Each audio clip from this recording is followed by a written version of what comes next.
Today I'm going to show you how to use AI to complete an already half-written novel. This is a topic that I get asked about all the time, and it's actually taken me a little while to figure out how to approach it because I actually don't think it's as complicated as a lot of people make it out to be. So I'm going to be using Novel Crafter for this, and the reason for that is because in Novel Crafter you can basically take all of the pieces that you've generated so far and stick them in there, and the AI will be able to access them when and if it's needed. So let me just run through a few basics about Novel Crafter. First of all, you want to make sure your account is connected to OpenAI through their API key and through OpenRouter. The way you can do this is go down to Settings, and you want to make sure you have these connections set up, OpenRouter and OpenAI. OpenRouter, all you have to do is make an account with OpenRouter. It's available at openrouter.ai. And once you've created that account, all you do is come here and hit this connect button, and it should automatically connect to OpenRouter so that you're able to pull in the AI words through that service. The same kind of goes for OpenAI. Keep in mind that this is not ChatGPT. If you have a ChatGPT account, you can't pull that into OpenRouter. But if you have an OpenAI API, then you can pull that in. And the way you do that is to go to platform.openai.com. And that's where you can start getting your API key all set up. And I have other videos on this. Check out my Novel Crafter 101 video to go more in depth on how to get this set up. But that is important that you have this step set up before you actually start writing. The second thing that you want to start doing is just go ahead and copy and paste everything you have on your novel into Novel Crafter so far. That includes any chapters. In this demonstration, I'm going to be using my novel Heirs to Dracula, which I actually have finished, but for this purposes, I'm pretending I haven't. So I've got like the first 5 or 6 chapters here, and then it's just blank. So I'm just going to assume that this was unfinished and show you what I would do. The next thing that you want to do is go here to the Plan tab and make sure that any information about your outline that you have so far about what happens in each chapter is placed here, and I've gone ahead and done that already. I have the whole thing available here, but if you aren't sure about a certain chapter, what I would recommend doing is either going here to this chat option up here, making sure you've got a context of your full novel outline so it understands everything that you do have, and then asking it to help you brainstorm what should happen in the missing chapters that you don't have yet. The other option is you can take the whole outline here, and there's a nifty thing here in Novel Crafter that if you go to these 3 dots right here, you can say copy outlines / summaries, and then you can go into a chatbot such as Claude Pro, which is what I'm demonstrating here because it's my favorite, but you could also use ChatGPT or Gemini for this process. Paste in what you've got so far and say, I want to brainstorm 5 ideas for what happens in chapter 7, for example. And then once you do that, it'll give you ideas, and you can slowly start to fill in the blanks on what that should be in Novel Crafter. However, if you are a discovery writer and don't want to outline, it is totally okay for these chapter summaries to be left blank. Just understand that that means there is context that the AI will not be pulling in later as you are writing your story. In fact, even if you are a discovery writer, you might still want to put summaries of each chapter as you write them into this space, just so the AI knows better what happened in past chapters without having to read through the entirety of your book. It can be useful to just have a quick summary of what your book is about and what each chapter happens here. But you can do that retroactively after you've already written the chapter if you are a discovery writer. But if you're an outliner, feel free to flesh this all out first. It will go a long way to helping you figure out the rest. The next thing I want to make sure you have ready to go here is the codex. So information about your characters. All of that should go here. I have several already lined up here. All of my major characters, particularly Mina Harker. She's my main character for this novel. I have her listed as a protagonist here, but I also have aliases and nicknames so that I make sure that the AI knows who she is and that this is the right person that we're talking about here. And then I have a description of Mina that I wrote specifically for the AI to understand. So I have a brief physical description of her. I have a little bit about her clothing and style. I have information about like her movements, her posture. I have information about how she processes emotion.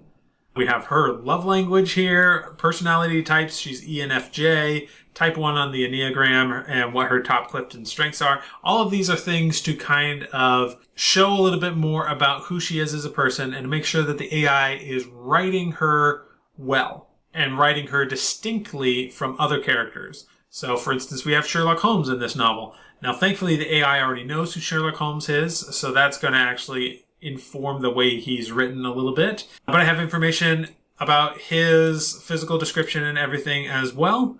All of that can be placed in here inside the codex by creating new entry right here, selecting if it's a character, a location, a piece of lore, or any of these things here. Make sure that you have something there and that you add in any relevant characters or items or locations that you want to add that in here. Having all of that will make the actual writing sound a whole lot better. You might also want to have a style preference here. This is to make sure that it is writing in a style that you like, and so you can put any sort of common elements that you find the AI gets wrong. You can kind of give it better instruction here on what to do. But additionally, inside of Novel Crafter natively, there's some of that already baked in, so you don't have to worry about it too much. But one of the advantages that you actually might have from the fact that you have already half written this novel is the fact that the bits that you have written so far are clearly, obviously, in your style, right? They were written in your style, or you've edited them to be more like your style, which means it's going to be an easier job for the AI to continue writing those chapters in your style because it will look at what you have written before and take that in mind as it continues writing. We found that the Claude 3 models, Haiku, Sonnet, and Opus especially, are particularly good at this. If they see examples of your writing, it is much more likely to write in a similar style to what you have written in the past. Other models like GPT-4 do not do this so well. GPT-4 is notorious for being overly flowery and a little bit over the top and melodramatic. And even when it is prompted heavily to not do those things, it still does them because that's just kind of the way the model is. With the Claude 3 models, this is not as much of an issue. So then let's say we want to actually start writing the next chapter after the last one that you've already written. All you have to do in Novel Crafter is do a / command, hit scene beat, and then write what you want next to happen in that scene. And in this case, I've already written the scene beat. It says, Mina and Jonathan step out of their carriage in front of a large stone building on the Strand. It is late at night, so Mina doesn't have to worry about sunlight, but the street is a lot busier than she is used to, and she feels uncomfortable surrounded by so many people. For a moment, she almost goes into fight or flight mode and could almost feel her vampire senses heightening. So this is a good example. Now, there are two ways that you can go about this. Well, there's actually an infinite number of ways that you can go about this, but there are two that I consider to be the best. You want to select your model, and if you have access to a fine-tuned model, that might be one of your best bets because a fine-tuned model will sound a lot more like you. They do require a fair amount of technical know-how to set up and take some time to assemble the data set. But if you happen to have one like I have here that I've created, calling it Scene Beat like Jason, I go ahead and select my fine-tuned model, and it will write this scene more or less in my style, and it does a pretty decent job of writing it like me. But that's just one example of what you can do, and actually with the rise of things like Claude 3 Opus, this is becoming less and less necessary because Claude 3 Opus, as I mentioned already, is really good at identifying the style of your past writing to try and apply similar principles into your current writing. So let's go ahead and discard this, and we can generate it here using Claude 3 Opus instead. And it will be pretty similar. You might have to edit it a little bit more to be more in your style, but it'll still be pretty good and close to what you actually would want it to sound like, just because it is also reading everything you've written here in the past and including that in its context as it's writing the next part of the scene. It also tends to write a little bit more and to be a little bit more fleshed out and have more details and things like that, which is why I often go to Claude 3 Opus now instead of going to a fine-tuned model. which is mind-blowing to me that I would prefer that Claude 3 Opus over a fine-tuned model, because fine-tuned models are amazing. But sometimes these models just keep getting better and better, and that we have no reason to think that that's not going to continue to be the case. So here we have Mina step down from the carriage, her heel boots clicking against the cobblestones. She paused, surveying the scene around before her with a wary eye.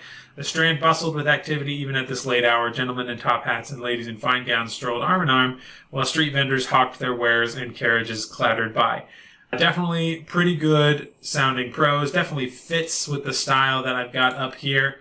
So I'm happy with this. All I would have to do is now go through and read through this selection, make sure it is writing it in a style that I want and that there isn't anything I might want to change, which there probably will be, as well as any potential inconsistencies. You're going to want to look for continuity errors and things like that, because those do tend to creep into the AI no matter what you do to stop them.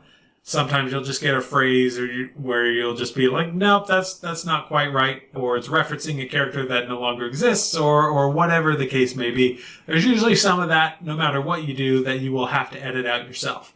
But all in all, I think either a fine-tuned model or a Claude 3 Opus is your best model for working with finished prose like this. And so then from there, once you've gone through, edited this down to your liking, you go here down at the bottom, you hit scene beat again, and then you enter the next scene beat and continue writing that way. And you just continue like that until you have finished the entirety of the book. And that's really all it is to it. It's not that different from just the normal book writing process. The only difference is you already have some of it written, which can actually be an advantage because it means that the AI has something to go off of in terms of analyzing your writing and your style and all of that. So I hope that was useful for you, and I will see you in the next video.